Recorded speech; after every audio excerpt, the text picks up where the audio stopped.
476। क्या तुम पहले यह नहीं सुनना चाहते कि मैं तुम्हें कितना भुगतान करने वाला हूँ? 8 अप्रैल शुक्रवार। पेई कियान असिस्टेंट शिन के पीछे पीछे ऑफिस के पास एक आलीशान जिम में गया। यह ज्यादा दूर नहीं था, ऑफिस से सिर्फ 5 मिनट की पैदल दूरी पर। जाहिर है ये हॉन्डोंग विश्वविद्यालय से भी ज्यादा दूर नहीं था।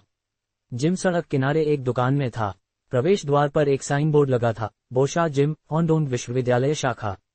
शब्द बहुत कलात्मक लग रहे थे, जिससे जिम गतिशील और आधुनिक दिख रहा था। चमकदार और साफ सुथरी पूरी लंबाई वाली खिड़कियों के अलावा प्रवेश द्वार के दोनों ओर गतिशील और अमूर्त कलाकृतियां बनी हुई थीं। सभी कलाकृतियों में व्यायाम करते हुए लोग दिखाए गए थे। कुछ स्लैम डंक कर रहे थे, कुछ बैडमिंटन खेल रहे थे और कुछ मुक्केबाजी कर रहे थे। कलाकृतियों को रेखाओं से अलग किया गया था। जो भी इन्हें देखता उसे अनायास ही कॉमिक्स की याद आ जाती। साथ ही वे बेहद गतिशील और युवा दिख रही थीं। पेई कियान ने माथे पर शिकन डाली। वह जिम के नवीनीकरण से काफी संतुष्ट था।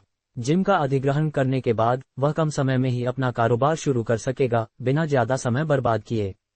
हालांकि उसे भव्य प्रवेश द्वार पसंद नहीं आया। ये बहुत ज्यादा ध्यान खींचने वाला था।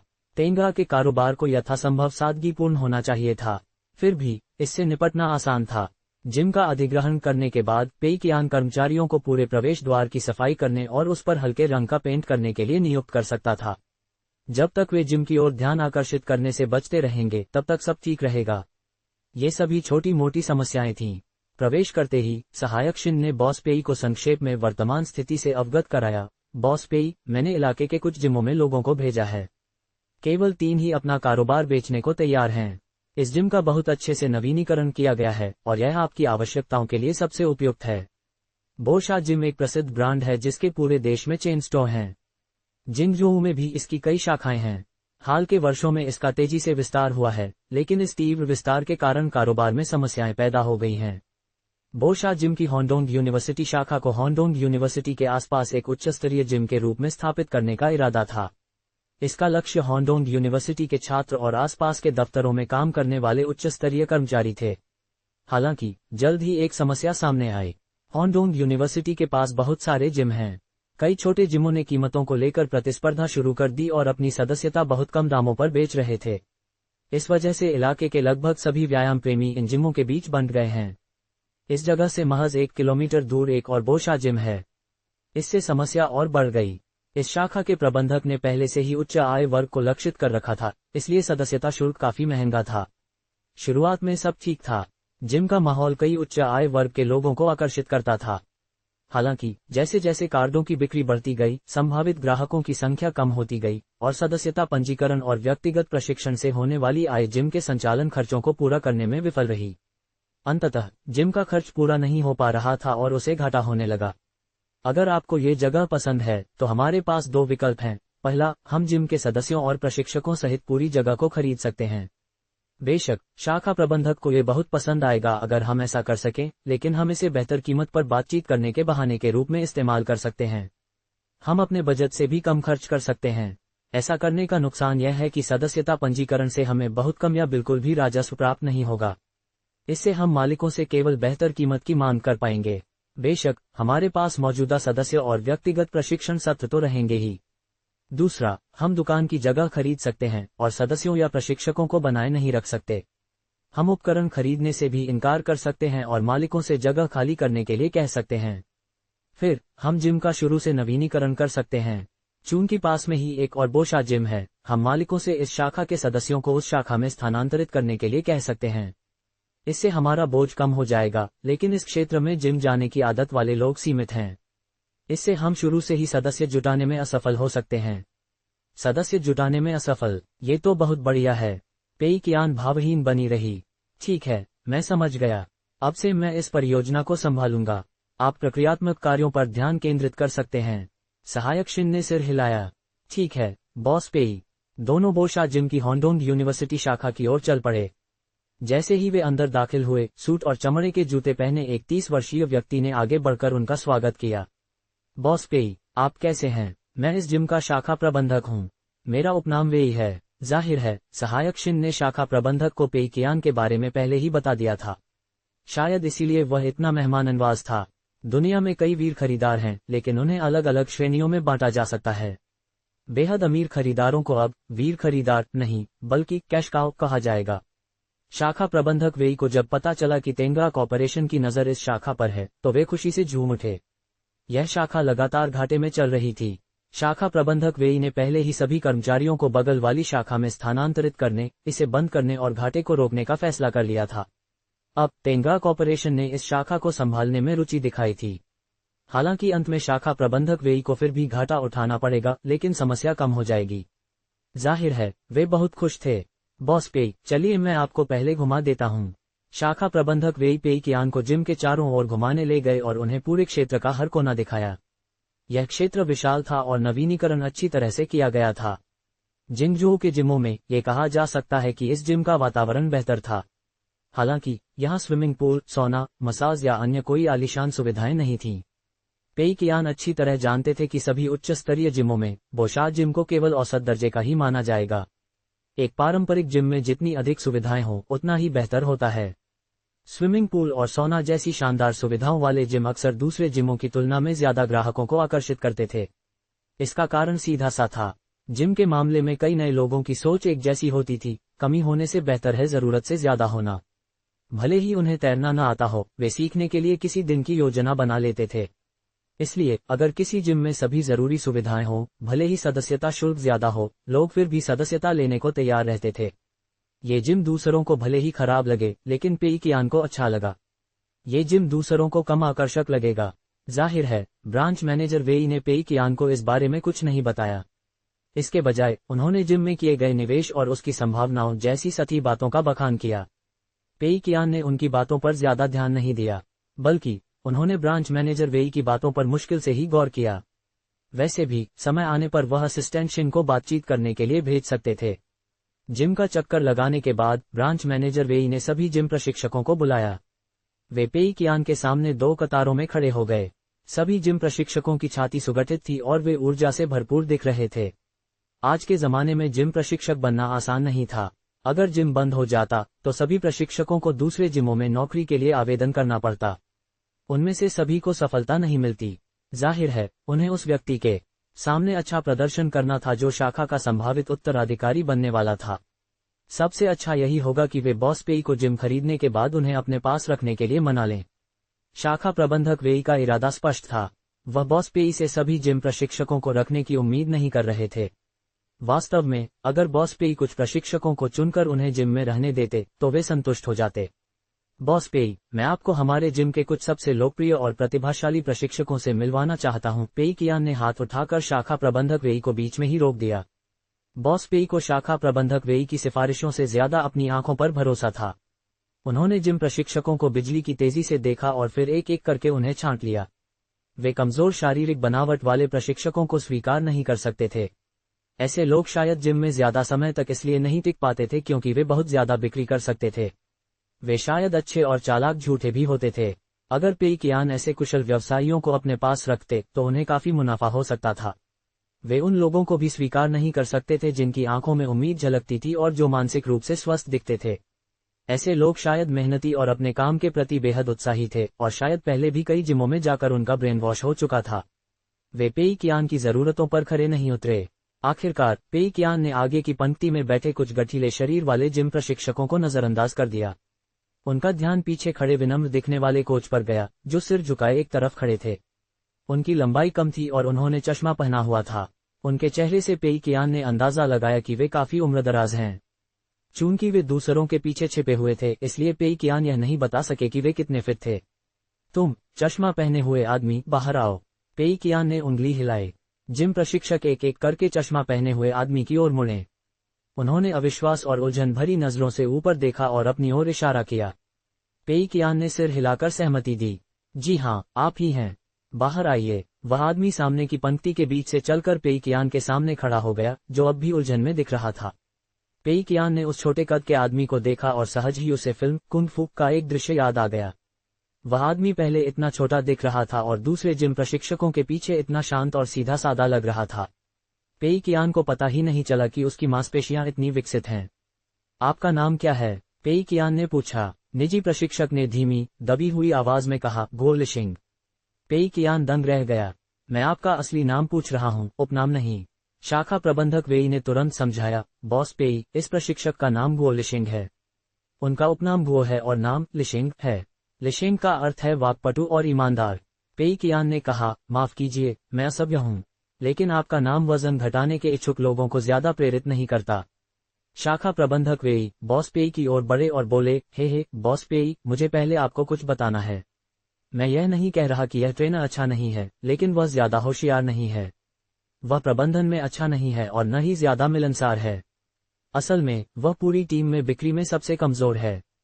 बेशक अगर आप उसे सिर्फ निजी ट्रेनर के तौर पर रखना चाहते हैं तो कोई समस्या नहीं होगी। वह बहुत पेशेवर है, लेकिन अगर आप उसे जिम का प्रबंधन करने के लिए रखना चाहते हैं तो शायद समस्याएं होंगी। इसके अलावा कोच गुओ कुछ समय से इस पेशे को छोड़ने के बारे में सोच रहे हैं। मैं आपको एक और व्यक्ति की सिफारिश कर सकता हूं। वह कोच गुओ से कमतर नहीं है और वह होशियार और प्रतिभाशाली है। मैं वादा करता हूं कि आप संतुष्ट होंगे। पेई कियान ने सिर हिलाया। कोई जरूरत नहीं, मुझे उसके सिवा कोई और नहीं चाहिए। ठीक है। शाखा प्रबंधक वेई ने पेई कियान को मनाने की पूरी कोशिश की, लेकिन उन्हें जल्द ही याद आ गया कि जिम प्रशिक्षकों से उनका कोई संबंध नहीं है। इसलिए उन्होंने उनके मामलों में दखल न देने का फैसला किया। शाखा प्रबंधक वेई ने बाकी सभी प्रशिक्षकों को जाने को कहा और गुओ लिशिंग को वहीं रुककर बॉस पेई के निर्देशों का इंतजार करने को कहा। पेई कियान ने सहायक शिन से कुछ शब्द कहे। जिम के सभी उपकरण हटा दो, उन्हें दूसरे जिमों को सेकंड हैंड बेच दो, हम नए खरीद लेंगे। उनसे कहो कि वे अपने सदस्यों को भी दूसरी शाखा में स्थानांतरित कर दें। हम उन्हें नहीं लेंगे, हम केवल कोच गुओ को रखेंगे। मैं उनसे बात करना चाहता हूँ। कुछ कमियां निकालो और बेहतर कीमत के लिए बातचीत करो। बेशक ज्यादा मोलभाव मत करना, बस शाखा प्रबंधक को हमें ठगने मत देना। सहायक शिन ने सिर हिलाया और फिर शाखा प्रबंधक वेई के साथ अनुबंध पर चर्चा करने चला गया। इसी बीच पेई कियान गुओ लिशिंग से बात करने गए। उनके कुछ कहने से पहले ही गुओ लिशिंग बोल पड़े, बॉस पेई, मुझे बहुत खेद है, लेकिन मुझे कुछ स्पष्ट करना है। मैं काफी समय से इस उद्योग को छोड़ने के बारे में सोच रहा था। मुझे माफ करना, लेकिन आपको कोई दूसरा कोच ढूंढना होगा। पेई कियान कुछ देर चुप रहे और फिर बोले, क्या आप वाकई पहले यह नहीं सुनना चाहते कि मैं आपको कितना भुगतान करने वाला हूँ? अध्याय 477। तो चलिए इस उद्योग को ही बदल देते हैं। उस समय इस रहस्यमय प्रश्न ने गुओ लिशिंग को अचंभित कर दिया। पेई कियान ने बोलना जारी रखा, आपकी मूल तनख्वाह अभी कितनी है? गुओ लिशिंग ने ईमानदारी से उत्तर दिया, 1500 युआन। पेई कियान ने पूछा, आप कमीशन कैसे कमाते हैं? गुओ लिशिंग, ये प्रशिक्षक के अनुसार अलग अलग होता है। औसतन हमें 30% कमीशन और प्रति व्यक्तिगत प्रशिक्षण सत्र 200 युआन मिलते हैं। व्यक्तिगत प्रशिक्षण सत्रों की लागत उतनी ही थी जितनी पेई कियान को याद थी। यही कीमत वह अपने कर्मचारियों के व्यक्तिगत प्रशिक्षण के लिए भी चुका रहा था। बेशक 10 साल बाद ये बहुत कम लगेगा। वास्तव में ये तो न के बराबर ही था। पेई कियान ने मन ही मन हिसाब लगाया। यदि आप औसतन प्रतिदिन 3 सत्र पढ़ाते हैं और पूरे महीने आराम नहीं करते हैं तो आप कमीशन से 5400 युआन कमाएंगे। आपकी मूल तनख्वाह के अलावा ये 6900 युआन होगा। उस समय जिंगजोऊ में यह आय बुरी नहीं मानी जाती थी।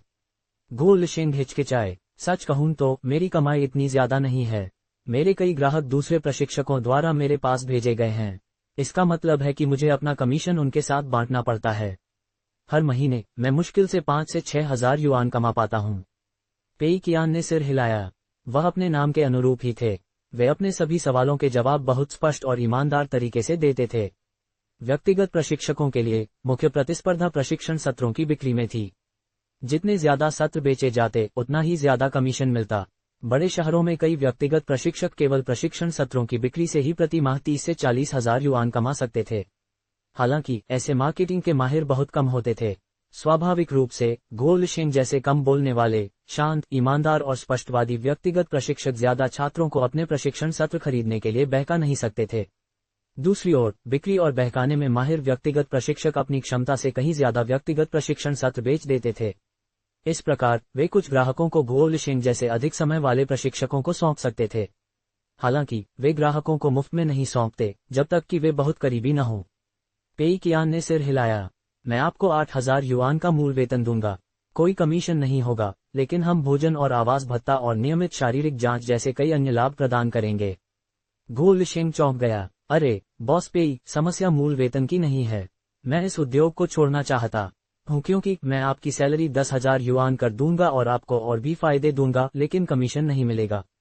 गुओ लिशिंग भावुक हो गए। 10,000 युआन की बेसिक सैलरी, अगर वे फिटनेस इंडस्ट्री छोड़ भी दे तो भी उन्हें इतनी सैलरी नहीं मिलेगी। इतना ही नहीं, गो लिशिंग को फिटनेस इंडस्ट्री बहुत पसंद थी। वे इसे सिर्फ इसलिए छोड़ना चाहते थे क्योंकि वे इसकी मौजूदा स्थिति से निराश थे। 10,000 युआन की बेसिक सैलरी तो हद से ज्यादा थी, लेकिन कोई कमीशन नहीं वाली बात तो और भी चौंकाने वाली थी। बॉस पेई की ईमानदारी ने उन्हें प्रभावित किया। हालांकि इससे गो लिशिंग को बॉस पेई की चिंता भी होने लगी। वे नहीं चाहते थे कि इतना सच्चा आदमी इस इंडस्ट्री में आसानी से हार जाए और जिम संभालने के बाद सब कुछ खो दे। गो लिशिंग थोड़ा हिचकिचाए और फिर पूछा, बॉस पेई, आप फिटनेस इंडस्ट्री को अच्छी तरह नहीं समझते, है ना? पेई कियान ने साफ साफ जवाब दिया, नहीं। गो लिशिंग को ऐसा लगा जैसे उन्हें इस जवाब की उम्मीद थी। सच कहूं तो आपका नजरिया बहुत ही सरल है। आपका प्रस्ताव मुझे बहुत लुभावना लग रहा है और कमीशन न होना अच्छी बात है, लेकिन ये जिम के हित में नहीं होगा। ट्रेनर तभी सदस्यता और प्रशिक्षण सत्र बेचने की कोशिश करेंगे जब उन्हें कमीशन मिलेगा। जिम को राजस्व और लाभ तभी मिलेगा। अगर आप अपने ट्रेनरों को कमीशन नहीं देंगे तो वे उत्साह से बिक्री नहीं करेंगे। फिर जिम का खर्च कौन उठाएगा? पेई कियान हंसी, किसी को उठाने की जरूरत नहीं है। हमारा जिम पर्सनल ट्रेनिंग बंद कर सकता है। गो लिशिंग, पेई कियान को गो लिशिंग का उलझन भरा चेहरा बहुत दिलचस्प लगा। उसने डिपॉजिट फिटनेस के लिए अपनी योजना के विभिन्न पहलुओं को संक्षेप में समझाया। गो लिशिंग का चेहरा उलझन से चौंकने, फिर संदेह, फिर अचंभा और अंत में दया भाव में बदल गया। पेई कियान के बोलने के बाद गो लिशिंग ने धीरे से आह भरी। बॉस पेई, अब मैं पुष्टि कर सकता हूं कि आपको फिटनेस उद्योग की बिल्कुल भी समझ नहीं है। सच कहूं तो इस उद्योग में नैतिक मूल्यों वाले जिम ज्यादा दिन नहीं टिक पाते। अगर आप इस तरह से अपना जिम चलाना चाहते हैं तो आप अपने दोनों लक्ष्यों को हासिल नहीं कर पाएंगे। न तो आपकी प्रतिष्ठा बनेगी और न ही आप मुनाफा कमा पाएंगे। पेई कियान बहुत खुश हुआ। ऐसा लगा जैसे उद्योग के एक अनुभवी जानकार ने उसकी योजना को सही ठहराया हो। यह एक अच्छा संकेत था। फिर भी उसने अपनी खुशी को दिल में दबाते हुए पूछा, आपका क्या मतलब है? गो लिशिंग ने गला साफ किया और फिर सहायक शिन और शाखा प्रबंधक वेई की ओर देखा, जो उस समय अनुबंध पर बातचीत कर रहे थे। उन्होंने फुसफुसाते हुए कहा, मैं आपको सच बताता हूं, बॉस पेई। फिटनेस उद्योग अब एक जुआघर बन गया है। प्रशिक्षु इस बात पर दांव लगा रहे हैं कि सदस्यता लेने के बाद वे हर दिन जिम जाएंगे, जबकि जिम इस बात पर दांव लगा रहा है कि वे नहीं जाएंगे। अक्सर जिम ही जीतता है। फिर भी स्थानीय जिम एक के बाद एक बंद हो रहे हैं। कुछ लोग सदस्यता लेने के बाद भी कई महीनों तक जिम नहीं जाते। जब वे आखिरकार जाने का फैसला करते हैं तो उन्हें पता चलता है कि जिम बंद हो चुका है। ये बहुत आम बात है। इसीलिए मैं कहता हूं कि यह एक ऐसा उद्योग है जहां बुरा पैसा अच्छे पैसे को बाहर कर देता है। यह उन अन्य उद्योगों के समान है जो लोगों को चीजों के लिए साइन अप करने के लिए उत्सुकता से प्रेरित करते हैं और फिर भाग जाते हैं। आप तभी लाभ कमा सकते हैं जब आपका दिल काला हो। अच्छे दिल या दूरदर्शिता के बल पर टिके रहने वाले लोग बहुत कम हैं। गो लिशिंग काफी परेशान लग रहे थे, लेकिन पेई कियान बहुत खुश थे। अगर आपकी बात सच है तो हालात मेरी सोच से कहीं बेहतर हैं। पेई कियान मन ही मन खुश हो रहे थे। मुझे इसके बारे में विस्तार से बताएं, पेई कियान ने कहा। उनके चेहरे पर कोई भाव नहीं बदला। ऐसा लग रहा था कि गो लिशिंग भी इस उद्योग की और आलोचना करना चाहते थे। धीमी आवाज में उन्होंने कहा, बॉस पेई, सच कहूं तो जिम के इस्तेमाल की कीमत 50 युआन प्रतिदिन रखने से किसी को भी खुशी नहीं होगी। ज्यादातर ग्राहक हफ्ते में सिर्फ 4 बार जिम आते हैं। इसका मतलब है कि उन्हें साल में 10,000 युआन खर्च करने पड़ेंगे। यह आम जिम की सदस्यता से 5 गुना ज्यादा है। वे जरूर सोचेंगे कि हमारा जिम बहुत महंगा है। हालांकि असल में जिम अपनी सदस्यता की कीमत 2,000 युआन रखते हैं और फिर मुनाफा कमाने के लिए लोगों द्वारा सदस्यता शुल्क बर्बाद करने और निजी प्रशिक्षण सत्र खरीदने पर निर्भर रहते हैं। दूसरे शब्दों में कहें तो एक निश्चित कीमत तय करने से ग्राहकों को ये जिम महंगा लग सकता है और आप मुनाफा नहीं कमा पाएंगे।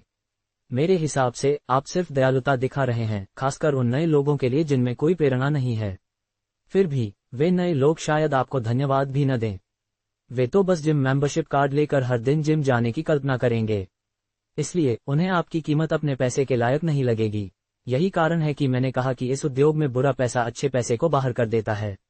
बहुत सारे नए लोग हैं और अच्छे दिल से पैसा कमाना आसान नहीं होगा। इसके बजाय घटिया होना ज्यादा फायदेमंद होगा। जिम की मेंबरशिप 1 साल के लिए 2,000 युआन और 2 साल के लिए 3,000 युआन में बेची जाती है। जाहिर है 2 साल की सदस्यताएं ज्यादा किफायती होती हैं। जिम मालिक यह मानकर चलते हैं कि ग्राहक बार बार नहीं आएंगे, इसलिए सदस्यता की अवधि जितनी लंबी होगी कीमत उतनी ही कम होगी। फिर भी जिम मालिक सिर्फ मौजूदा स्थिति पर ध्यान देते हैं। वे भविष्य की समस्याओं के बारे में बाद में सोचेंगे, पहले उन्हें 3000 युआन मिल जाएं तो। पहले जिम को ऐसा करना पड़ा, उसके बाद बाकी जिमों को भी यही करना पड़ा। वरना पहला जिम सारे ग्राहकों को अपनी ओर खींच लेता।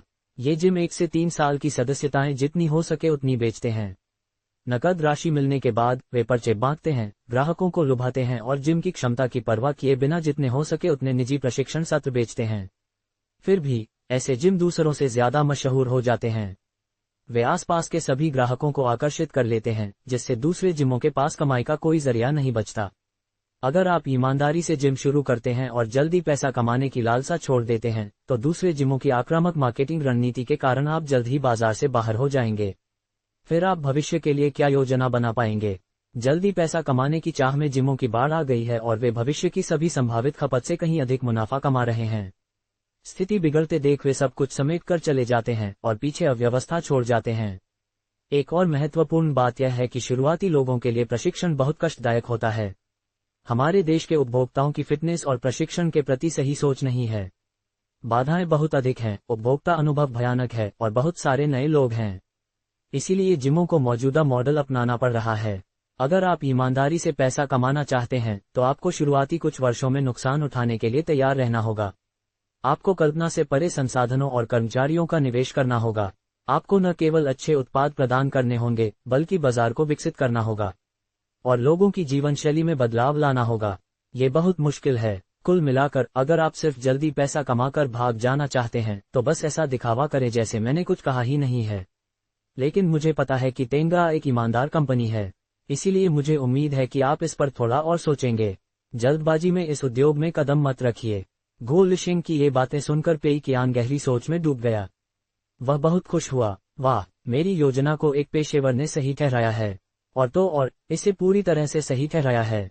अगर मैं उनकी बात मान लूं तो मुझे नुकसान उठाना ही पड़ेगा, है ना? बॉस पेई को गहरी सोच में डूबा देखकर गो लिशिंग ने झट से कहा, बॉस पेई, मुझे नहीं लगता कि उन्होंने अनुबंध पर हस्ताक्षर किए हैं। अभी भी पीछे हटने का मौका है। पेई कियान मुस्कुराए। पीछे हटना? नहीं नहीं नहीं, मैंने इस बारे में बहुत सोच विचार किया है। आप सोचते हैं कि इस उद्योग में बुरा पैसा अच्छे पैसे को बाहर कर देता है और आप चाहते हैं कि अगर मैं ईमानदारी से पैसा कमाना चाहता हूं तो मुझे कुछ वर्षों तक नुकसान उठाना पड़े। तो चलिए मैं इस उद्योग को ही बदल देता हूं। अब से आप होंडोंग विश्वविद्यालय के पास डिपॉजिट फिटनेस की शाखा के प्रबंधक होंगे। अगले कुछ दिनों में आपको 3 काम करने होंगे। पहला, प्रशिक्षकों की एक टीम भर्ती करें। उनका मूल वेतन 7000 युआन होगा। उन्हें विभिन्न लाभ दिए जाएंगे, लेकिन कोई कमीशन नहीं। सभी प्रशिक्षकों को आपका अनुकरण करना होगा। अंतर्मुखी लोगों को चुनें और जो बहुत अच्छी तरह से बात कर सकते हैं उन्हें अस्वीकार कर दें। प्रशिक्षकों को सप्ताह में 2 दिन बारी बारी से आराम मिलेगा। 2 शिफ्ट होंगी, सुबह और रात। ये सुनिश्चित करें कि सामान्य दिनों में छात्रों को मार्गदर्शन देने के लिए पर्याप्त प्रशिक्षक हों। आप ठीक पता लगा सकते हैं कि हमें कितने प्रशिक्षकों को नियुक्त करने की आवश्यकता है। अधिक प्रशिक्षकों को नियुक्त करने में कोई कसर न छोड़ें। मुझे लगता है कि लगभग 20 प्रशिक्षक पर्याप्त होंगे। यदि कोई बीमार पड़ जाता है और छुट्टी लेता है तो हमें तुरंत उसकी जगह किसी और को नियुक्त करना होगा। किसी भी परिस्थिति में किसी को भी बिना कारण के ओवरटाइम काम न करने दें। दूसरा, नवीनीकरण टीम को नियुक्त करें। प्रवेश द्वार को फिर से बनवाएं और उसे इस तरह रंगवाएं कि वह कम आकर्षक लगे। तीसरा, नए जिम उपकरण खरीदें। सर्वोत्तम गुणवत्ता वाले उपकरण खरीदें। ज्यादा पैसे खर्च करने से न डरें, समझे? गो लिशिंग उलझन में था। क्या उसने इतना कुछ व्यर्थ ही कह दिया था? लेकिन बॉस पेई कियान ने उसके कंधे पर थपथपाते हुए कहा, कोई लेकिन नहीं। तैयार हो जाओ। जिम के दूसरी तरफ सहायक शिन ने शाखा प्रबंधक वेई से बात खत्म कर ली थी। बॉस पेई, समझौता हो गया है। जिम 1800 वर्ग मीटर का है और मूल मालिकों ने इसमें 1.7 मिलियन युआन का निवेश किया था। उनके मुख्य खर्च ये थे, मध्यम से निम्न स्तर के उपकरणों पर 5 लाख युआन, जिनमें से कुछ पुराने थे, निजी प्रशिक्षण के लिए इस्तेमाल होने वाले उपकरण और मशीनें, कंप्यूटर और ऑफिस डेस्क सहित अन्य उत्पादों पर 50 से 80 हजार युआन, नवीनीकरण पर 900 युआन और वेतन, विज्ञापन शुल्क आदि पर थोड़ा और खर्च। अगर हमने सब कुछ अपने हाथ में लेने का विकल्प चुना होता तो हमें उन्हें 5 से 6 लाख युआन असाइनमेंट शुल्क के रूप में देने पड़ते। हालांकि हमें सिर्फ जगह चाहिए, उपकरण नहीं, इसलिए हमें सिर्फ 3 लाख युआन देने होंगे। ब्रांच मैनेजर वेई सभी उपकरण हटा देंगे। हम नए जिम उपकरण खरीद सकते हैं, नए प्रशिक्षकों की भर्ती कर सकते हैं और जगह का किराया दे सकते हैं। हम बेहतरीन गुणवत्ता के उपकरण खरीदना चाहते हैं और प्रशिक्षकों को बाजार मानक से अधिक वेतन देना चाहते हैं। इसका मतलब है कि शुरुआती निवेश लगभग 1.5 मिलियन युआन होगा, जिसमें उपकरण, कार्यभार और अन्य विविध खर्च शामिल होंगे।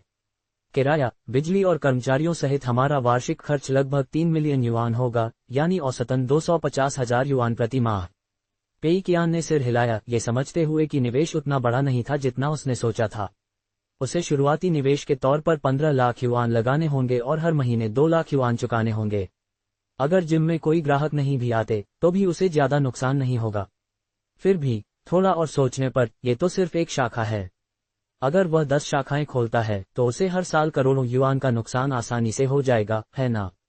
वह पहले यह शाखा खोलेगा और स्थिति का जायजा लेगा। अगर जिम में किसी की दिलचस्पी नहीं रही तो वह और शाखाएं खोलेगा। वैसे भी अगर वह और शाखाएं खोलेगा तो उसे और भी ज्यादा नुकसान होगा। अध्याय 478 क्या ये किसी प्रकार का दैनिक प्रशिक्षण है? 9 अप्रैल शनिवार फिश कैचिंग इंटरनेट कैफे होंडोंग विश्वविद्यालय शाखा गेमिंग विभागों को व्यवस्थित करने और जिम की प्रारंभिक तैयारी के बाद पेई कियान ने उस आरामदेह सप्ताहांत का आनंद लेने की योजना बनाई जो उसे शायद ही कभी मिलता था। उसने फिश कैचिंग इंटरनेट कैफे में खिड़की के पास एक सीट ढूंढी और बाहर की व्यस्त सड़क को देखते हुए बेफिक्री से अपनी कॉफी की चुस्की ली। वह अब से किए जाने वाले अपने सभी कामों के बारे में सोचने लगा। कंपनी को जल्द ही फिल्म टिकटों की बिक्री से साझा राजस्व प्राप्त होने वाला था। फिर कंपनी के बैंक खाते में एक बड़ी रकम जमा हो जाएगी। पेई कियान ने पहले ही सोच लिया था कि वह इस पैसे को कैसे खर्च करेगा। वह एक कॉन्डोमिनियम बनाएगा। ये डिपॉजिट फिटनेस जैसा ही होगा। वह न केवल नुकसान उठा सकेगा बल्कि इसका उपयोग अपने कर्मचारियों को लाभ पहुंचाने के लिए भी कर सकेगा। वह एक तीर से 2 निशाने साध रहा होगा और एक ही चाल में दोगुनी खुशी पा रहा होगा। बेशक उसे थोड़ा अधिक पैसा खर्च करना पड़ेगा, इसलिए उन्हें हर चीज की सावधानीपूर्वक योजना बनानी पड़ी। पेई कियान ने एक उपयुक्त इमारत खरीदने, उसे कॉन्डोमिनियम में बदलने और फिर उसका इस्तेमाल करके बाजार का जायजा लेने के बारे में सोचा। अगर सब कुछ ठीक रहा तो वह बाकी बचे पैसों से बचे हुए घरों को किराए पर लेकर उनकी मरम्मत करवाएंगे। सिस्टम ने उन्हें संपत्ति बाजार में हाथ आजमाने से मना किया था। दूसरे शब्दों में, वह घर तभी खरीद सकते थे जब उनका इस्तेमाल व्यावसायिक कार्यों के लिए करने की योजना हो। वह उन्हें यूं ही पड़े रहने नहीं दे सकते थे और उनके मूल्य में वृद्धि का इंतजार नहीं कर सकते थे। इस लिहाज से रेस्तरां या होटल शुरू करना व्यावसायिक कार्यों में गिना जाता। हालांकि मिंगयुन प्राइवेट किचन के लिए विला खरीदने के बाद पेई कियान ने दूसरी संपत्ति खरीदने के बारे में नहीं सोचा था। इसका मुख्य कारण ये था कि पिछले कुछ चक्रों से सिस्टम फंड में शुरुआती राशि बहुत कम रही थी। कंपनी की अचल संपत्तियों के मूल्य का 10% सिस्टम फंड में शामिल किया जाता था। इससे निपटान पर असर पड़ता था। अगर पेई कियान 30 से 40 मिलियन युआन की कोई इमारत खरीदते तो 3 से 4 मिलियन युआन उनके सिस्टम फंड का हिस्सा माने जाते। पिछले चक्र की शुरुआत में उसके पास केवल 10 मिलियन युआन थे। अकेले अचल संपत्तियों का मूल्य ही उस राशि का 30 से 40% होता। पेई कियान के लिए नुकसान उठाना अधिक कठिन होता और नियमों का उल्लंघन करना अधिक आसान होता। हालांकि इस चक्र की शुरुआत में सिस्टम फंड में 20 मिलियन युआन थे। 30 से 40 मिलियन युआन किसी इमारत पर खर्च करने से निपटान पर शायद उतना असर नहीं पड़ता। बेशक ऐसा करने में जोखिम भी थे। इमारत की कीमत बढ़ सकती थी। इन सब बातों को ध्यान में रखते हुए भी पेई कियान ने इमारत खरीदने का फैसला किया। इसके 3 मुख्य कारण थे। पहला, ये दुनिया उस दुनिया से बहुत अलग थी जिसे वह याद करता था। संपत्ति की कीमतें इतनी जल्दी बढ़ने की संभावना नहीं थी। दूसरा, अगर संपत्ति की कीमतें तेजी से बढ़ती भी हैं तो अगले 2 वर्षों में ऐसा नहीं होगा। तीसरा, अगर इस अवधि के दौरान संपत्ति की कीमतें बढ़ती भी हैं तो सिस्टम फंड में शुरुआती राशि की वृद्धि दर से अधिक नहीं होगी। मौजूदा स्थिति के अनुसार सिस्टम फंड में शुरुआती राशि हर 6 महीने में 10 मिलियन युआन बढ़ रही थी। इसका मतलब था कि पेई कियान के लिए हर चक्र में 30 से 50 मिलियन युआन की अचल संपत्ति खरीदना फायदेमंद होगा। ये हर चक्र के लिए एक निश्चित खर्च हो सकता था। इसके अलावा पेई कियान को ड्रीम रियलाइजेशन वेंचर्स और झांग युआन पर नजर रखनी थी। पेई कियान ने ओल्ड मा को पहले काम सौंपने के बाद से किसी भी नए निवेश प्रोजेक्ट के बारे में नहीं सुना था। पेई कियान इससे बहुत खुश था और उसका ओल्ड मा पर कोई दबाव डालने का इरादा नहीं था। हालांकि उसे मा यांग और हे देशेंग को एकांत में जाकर गड़बड़ी फैलाने से रोकना था। अन्यथा अगर पेई कियान सावधान नहीं रहा तो फिर से कुछ बड़ा हो सकता था। उसे बहुत सतर्क रहना था। जहां तक झांग युआन की बात है, उसे स्पोर्ट्स क्लब पर काम करना था, लेकिन वह इसमें कोई खास दिलचस्पी नहीं दिखा रहा था। अभी तक तैयारियां चल रही थीं। पेई कियान ने योजना बनाई थी कि वह वहां जाकर कुछ समय निकालकर उसे मार्गदर्शन देगा। इसके अलावा पेई कियान को कुछ और छोटे मोटे काम भी निपटाने थे। पेई कियान को लग रहा था कि वह लगभग हर काम में असफल हो रहा है, मुख्य रूप से इसलिए क्योंकि उसे पर्याप्त जानकारी नहीं थी। उसे हर विभाग की हर गतिविधि पर नजर रखने का तरीका सोचना था। सिस्टम द्वारा दिए गए खुद में निवेश के काम में भी उसे कोई प्रगति नहीं मिली थी। उसे उन अन्य व्यवसायों पर भी नजर रखनी थी जो फिलहाल खतरनाक नहीं लग रहे थे। उसे क्या पता, उसकी किसी सहायक कंपनी ने मुसीबत खड़ी कर दी हो और अचानक उसे धोखा दे दिया हो। पेई कियान जितना सोचता उतना ही दुखी होता जाता। जीवन सर्दियों की तरह अकेला था। जब वह आत्मदया में डूबा हुआ था, तभी पेई कियान की नजर फिश कैचिंग इंटरनेट कैफे में एक परिचित व्यक्ति पर पड़ी। अरे बॉस पेई, एक दुर्लभ अतिथि। पेई कियान को कोने में कॉफी पीते देख रुवान गुआंगजियान आश्चर्यचकित और उत्सुक हो गया। पेई कियान, रुको, एक दुर्लभ अतिथि का क्या मतलब है? मैं काम में इतना व्यस्त था कि फिश कैचिंग इंटरनेट कैफे जाने का समय ही नहीं मिला। वैसे अगर मैं गलत नहीं हूं तो फिश कैचिंग इंटरनेट कैफे मेरा ही व्यवसाय है ना? उसी समय रुवान गुआंगजियान ने उसकी बातों में कुछ गड़बड़ देखी। उसने शर्मिंदा होकर मुस्कुराते हुए कहा, अरे मुझे माफ करना बॉस पेई, मैं कुछ सोच रहा था और मेरा दिमाग कहीं अटक गया था। वैसे भी यह इंटरनेट कैफे तो आपका ही है। हा। मुझे मानना पड़ेगा, यहाँ की कॉफी वाकई बहुत अच्छी है। इस समय बॉस पेई की नोटबुक में रुवान गुआंगजियान का नाम सबसे ऊपर था। शिक्षक कियाओ एक मजबूत प्रतिद्वंद्वी थे, लेकिन पेई कियान ने पहले शिक्षक कियाओ को काफी परेशान किया था। इसीलिए पेई कियान उन्हें माफ करने के लिए काफी नर्म थे। सूची में बाकी लोगों की बात करें तो पेई कियान आमतौर पर उन्हें roller coaster, pendulum ride, bungee jump और भूतिया घरों में भेजकर उनसे आज्ञा पालन करवा लेते थे। रुवान गुआंगजियान बिल्कुल अलग थे। रोलर कोस्टर और पेंडुलम राइड के बाद भी वे खुश और उत्साहित थे। उनका दावा था कि उन्हें भूतों से डर लगता है और भूतिया घर में घुसते ही वे सबसे जोर से चिल्लाए। हालांकि बाहर निकलते ही वे जीवंत और ऊर्जावान दिखने लगे। वे एक ऐसे अजेय मानव कवच थे जो हर चीज का सामना कर सकते थे। पेई कियान के लोगों से निपटने के तरीके रुवान गुआंगजियान के लिए कोई मायने नहीं रखते थे। अगर पेई कियान सच में बदला लेना चाहते थे तो उनके पास रुवान गुआंगजियान को वास्तविक नुकसान पहुंचाने के अलावा कोई विकल्प नहीं था। पेई कियान को बुरा लगा, हालांकि वह अभी ऐसा करने को तैयार नहीं था। इसलिए उसके पास रुवान गुआंगजियान को अपने सामने उछलकूद करने और दिखावा करने देने के अलावा कोई चारा नहीं था। पेई कियान ने अपनी कॉफी की चुस्की ली और मुस्कुराया। जिंगजुओ आने के बाद से कैसा चल रहा है? क्या तुम यहाँ के जीवन में ढल गए हो? अगर नहीं तो शायद बेहतर होगा कि तुम शंघाई वापस चले जाओ। पेई कियान के बोलने से पहले ही रुवान गुआंगजियान ने उसे बीच में ही रोक दिया। चिंता मत करो बॉस पेई, मैं ढल गया हूँ, मैं बहुत अच्छे से ढल गया हूँ। हमारे कार्यस्थल में हर कोई पछता रहा है कि हम पहले यहाँ क्यों नहीं आए। हमें अपना कार्यस्थल स्थापित होते ही जिंगजुओ आ जाना चाहिए था। पेई कियान का कॉफी का कप पकड़े हुए हाथ हवा में ही रुक गया। उद्धरण चिन्ह प्रश्नवाचक चिन्ह। उसका इरादा व्यंग्य करने का था, लेकिन रुवान गुआंगजियान ने उसकी बातों को सच्ची चिंता और फिक्र समझा। एक वेटर 2 बड़े कागज के थैले लेकर उनकी ओर आया। उनमें 7-8 कप कॉफी थी। भाई रुवान, आपकी कॉफी तैयार है। रुवान गुआंगजियान ने बैग लेने के लिए हाथ बढ़ाया। ठीक है, धन्यवाद। ऐसा लग रहा था कि रुवान गुआंगजियान यहाँ नियमित रूप से आते थे। यहाँ तक कि वेटर भी उन्हें अच्छी तरह जानते थे। शायद उन्होंने पहले से ही कॉफी का ऑर्डर दे दिया था और सिर्फ कॉफी लेने आए थे।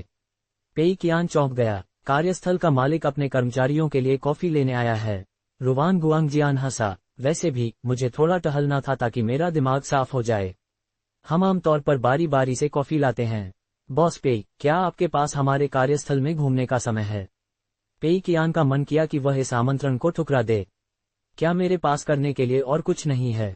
मैं उस कारखाने को क्यों देखना चाहूंगा जो पीठ में छुरा घोंपने वाले हथियार बनाता है। हालांकि आगे सोचने पर उसे एहसास हुआ कि अपने दोस्तों को नजदीक और दुश्मनों को और भी नजदीक रखना जरूरी है ताकि वह अपनी लड़ाई जीत सके। उसका दुश्मन पहले ही उसके इलाके जिंगजोऊ में घुस चुका था। खतरा उसके दरवाजे पर था। ऐसे में पेई कियान को अपने दुश्मन को अच्छी तरह समझने और जरूरी तैयारी करने का मौका जरूर लेना चाहिए। ये सोचकर पेई कियान खड़ा हो गया। ठीक है, चलिए टहलते हैं। रुवान गुआंगजियान ने कॉफी के बैग उठाए और पेई कियान के साथ सड़क पार करके सीधे हेलो वर्कस्पेस में चले गए। पेई कियान पहली बार हेलो वर्कस्पेस आए थे। पहले ये 2 मंजिला किताबों की दुकान थी जो बंद हो गई और उन्हें जगह बेचनी पड़ी। रुवान गुआंगजियान ने ये जगह इसलिए चुनी क्योंकि यह फिश कैचिंग इंटरनेट कैफे के सामने और शेनहुआ व्यू के पास थी। इसलिए उन्होंने खुशी खुशी इसे किराए पर ले लिया। वर्कस्पेस में कदम रखते ही पेई कियान को लगा कि यह जीवंत और कलात्मक माहौल से भरपूर है। तापमान सुहावना था और बड़ी बड़ी खिड़कियों से आती धूप मन को सुकून और गर्माहट का एहसास करा रही थी। प्रवेश द्वार के पास डेस्क पर और कोनों में तरह तरह के पौधे लगे हुए थे। सजावट के लिए मूर्तियां और चित्र जैसी कई कलाकृतियां भी थीं। डेस्क, कुर्सियां और पूरे ऑफिस का ढांचा काफी अनौपचारिक था, लेकिन ये बिल्कुल भी अस्त व्यस्त या अव्यवस्थित नहीं लग रहा था। स्पष्टतः लेआउट की सावधानीपूर्वक योजना बनाई गई थी। कुल मिलाकर वातावरण में सुकून का एहसास होता था, जो कल्पना और रचनात्मकता को बढ़ावा देने के लिए आदर्श था। किसी ने पहले ही पेई कियान को रुवान गुआंगजियान के साथ अंदर आते हुए देख लिया था। एक एक करके उन्होंने उनका अभिवादन किया। अरे बॉस पेई, नमस्कार बॉस पेई, स्वागत है बॉस पेई। सभी बहुत उत्साहित दिख रहे थे।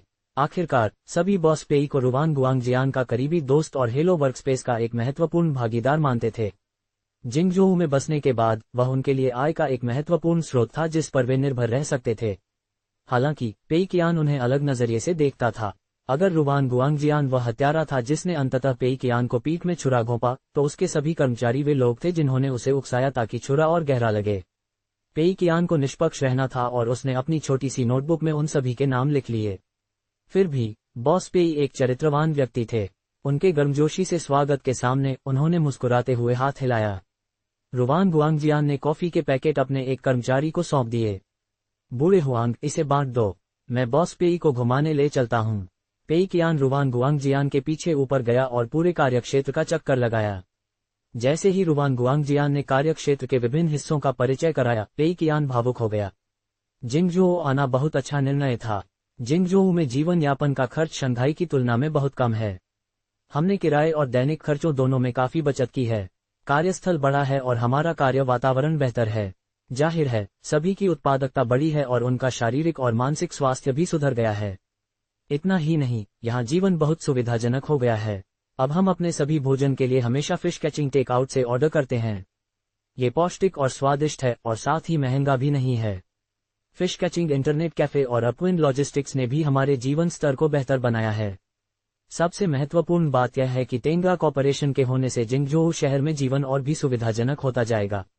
अर्थव्यवस्था में भी सुधार होगा। सभी द्वितीय श्रेणी के शहरों में ऐसी संभावनाएं नहीं होती। रुवान गुआंगजियान की बातें सुनकर पेई कियान के मन में केवल एक ही भावना थी। वह बेहद दुखी था। देखो, रुवान गुआंगजियान इतना आनंद ले रहा है कि वह अपने कर्तव्यों को भूल गया है। अब जब वह जिंगजोऊ में है तो उसने शंघाई को पूरी तरह से त्याग दिया है। कमीना। फिर भी पेई कियान रुवान गुआंगजियान के उत्साहित चेहरे से समझ गई कि वह जिंगजोऊ से कितना प्यार करते हैं। लगता है हेलो वर्कस्पेस को वापस शंघाई लाने के लिए मनाना नामुमकिन होगा। रुवान गुआंगजियान पेई कियान को वर्कस्पेस में घुमाते रहे और अंत में अपनी डेस्क पर लौट आए। उनका अपना कोई अलग कार्यालय नहीं था। एक तरफ तो यह इसलिए था क्योंकि कला जगत में काम करने वालों को दूसरों के साथ मिलकर काम करना पड़ता था, एक दूसरे से सीखना पड़ता था और साथ मिलकर सुधार करना पड़ता था। प्रेरणा बातचीत से मिलती थी। दूसरी तरफ रुवान गुआंगजियान को वर्कस्पेस द्वारा संभाले गए सभी प्रोजेक्ट्स की गुणवत्ता की जांच करनी पड़ती थी ताकि यह सुनिश्चित हो सके कि उनकी शैलियां एक जैसी हों। पेई कियान ने देखा कि रुवान गुआंगजियान की कंप्यूटर स्क्रीन पर एक बेहद खूबसूरत तस्वीर प्रदर्शित हो रही थी। स्क्रीन के निचले बाएं कोने में 1/4 जगह में एक असली व्यक्ति की तस्वीर लगी थी। वह एक गोरा पुरुष था जिसकी उम्र लगभग 40 के आसपास लग रही थी। वह आकर्षक और दयालु दिख रहा था। इन दोनों के अलावा उसके रूप रंग में कुछ भी असाधारण नहीं था। पेई कियान को इस बात से हैरानी हुई कि तस्वीर हूबहू फोटो से मेल नहीं खा रही थी। न केवल तस्वीर में कई अतिरिक्त विवरण गायब थे, बल्कि तस्वीर के कुछ हिस्सों को संपादित भी किया गया था। उदाहरण के लिए मॉडल के चेहरे पर कुछ झुर्रियां जोड़ दी गई थीं। हालांकि झुर्रियों ने उसे बूढ़ा और थका हुआ दिखाने के बजाय और भी आकर्षक बना दिया था। उसकी मूंछें और केशविन्यास भी बड़ी बारीकी से संपादित किए गए थे। विशेष रूप से उसकी मूंछें उसे एक बहुत ही धनी और स्वतंत्र व्यक्ति का रूप दे रही थीं, जिसके पास अपने चेहरे के बालों की देखभाल करने का समय था। उसका भाव भंगिमा भी अलग था। तस्वीर में वह बहुत दयालु दिख रहा था, लेकिन तस्वीर में वह बेहद महत्वाकांक्षी लग रहा था। उसकी आंखों में गहरा आत्मविश्वास झलक रहा था। चित्र में उनके थोड़े कम होते बालों को छुपा दिया गया था और घने बालों से उनका चेहरा जीवंत लग रहा था। अगर तस्वीर में दिख रहे व्यक्ति को औसत अवस्था वाला एक अधेड़ उम्र का श्वेत व्यक्ति कहा जाए, तो चित्र में दिख रहे व्यक्ति को एक कुलीन श्वेत व्यक्ति जिसने अपने जीवन के हर क्षेत्र में उत्कृष्ट प्रदर्शन किया है कहा जा सकता है। तस्वीर और चित्र की तुलना करने पर ही पेई कियान को अंततः कलात्मक अतिशयोक्ति और कला निर्माण का अर्थ समझ आया।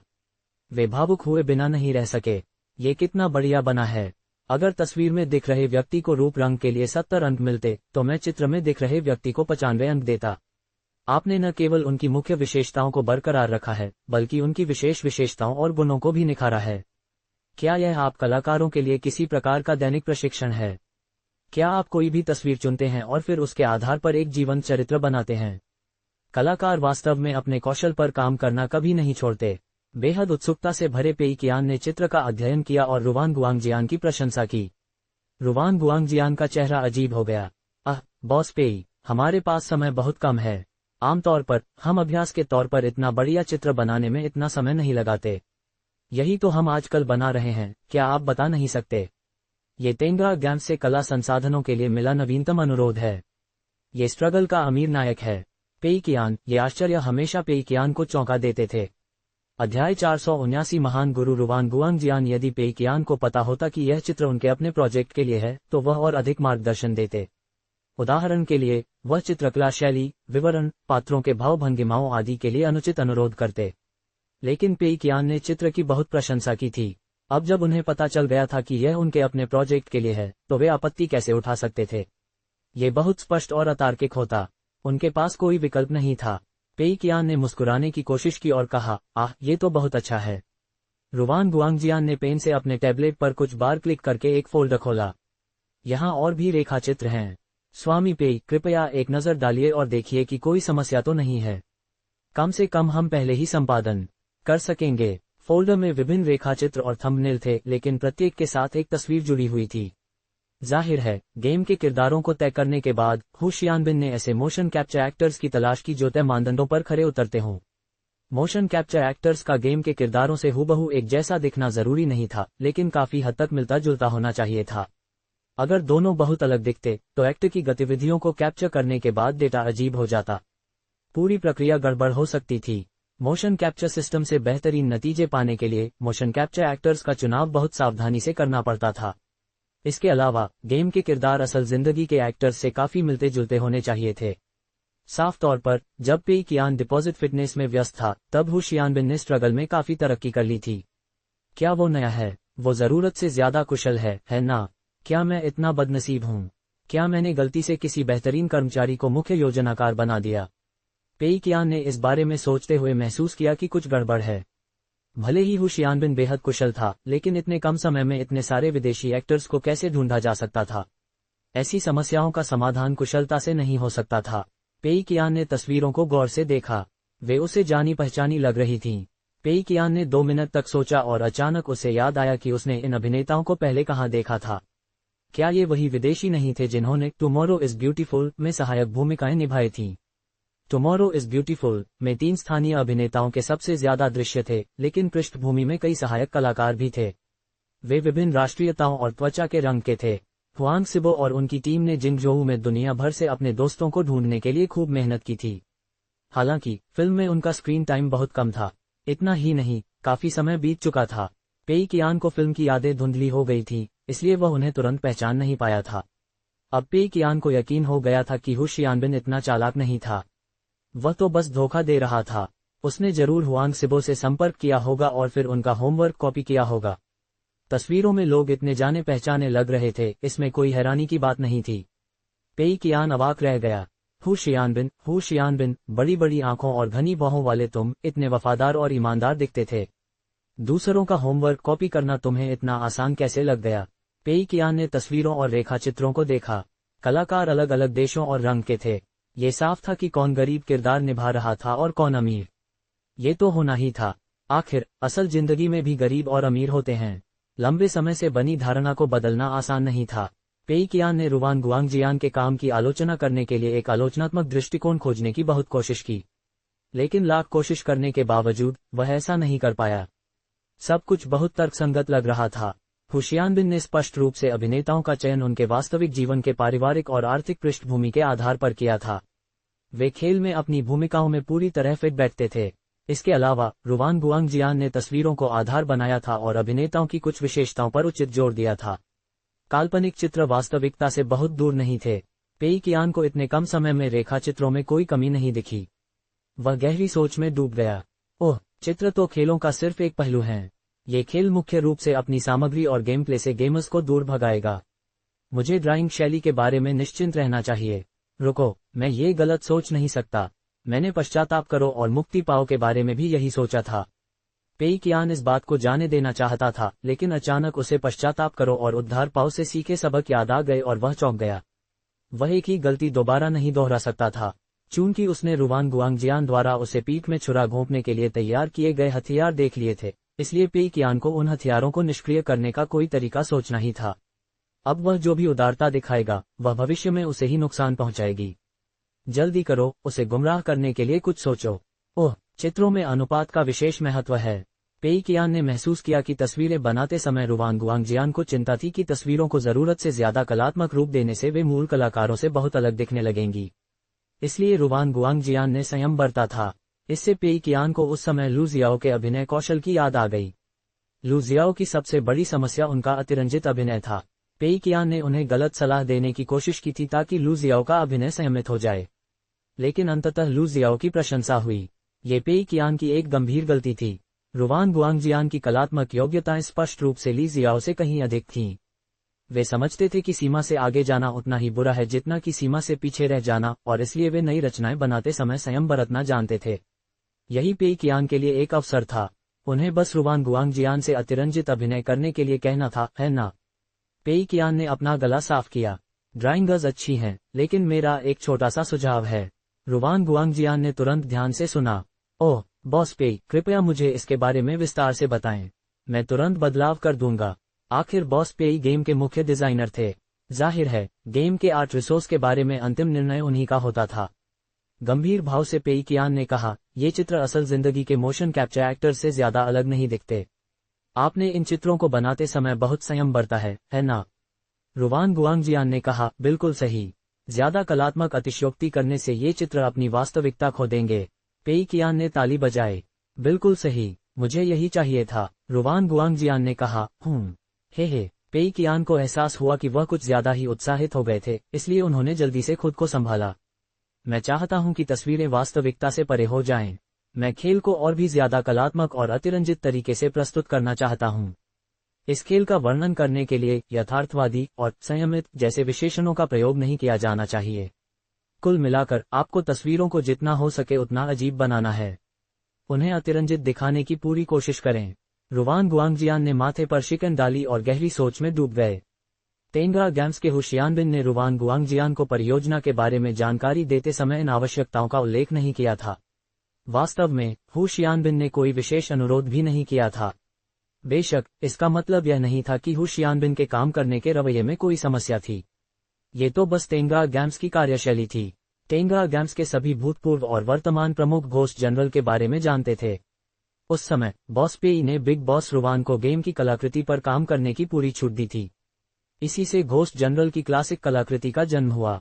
तब से रुवान गुआंगजियान को तेंगा के गेम्स जैसे game designer, repent and be saved आदि के लिए कलाकृति बनाने की पूरी छूट दी गई थी। स्वाभाविक रूप से हु शियानबिन ने परंपरा का पालन करते हुए रुवान गुआंगजियान को स्ट्रगल की कलाकृति संबंधी आवश्यकताओं के बारे में बताया। रुवान गुआंगजियान को शैली का चुनाव स्वयं करने की छूट दी गई थी। हालांकि अब बॉस पेई एक विशेष अनुरोध कर रहे थे। रुवान गुआंगजियान को इस पर विचार करना ही था। रुवान गुआंगजियान ने गहरी सोच में डूबे हुए माथे पर शिकन डाली। पेई कियान को अत्यधिक खुशी हुई। बहुत खूब, एक डिजाइनर को एक मंदबुद्धि ग्राहक द्वारा दबाव डाले जाने पर ऐसा ही भाव आता है। पेई कियान इस भावना को बखूबी समझ सकती थी। रुवान गुआंगजियान ने सभी किरदारों के स्केच पहले ही तैयार कर लिए थे। चित्र लगभग पूरे हो चुके थे, बस कुछ बारीकियां ही बाकी थीं। फिर भी उनके ग्राहक ने अचानक पूरे डिजाइन में बदलाव की मांग कर दी।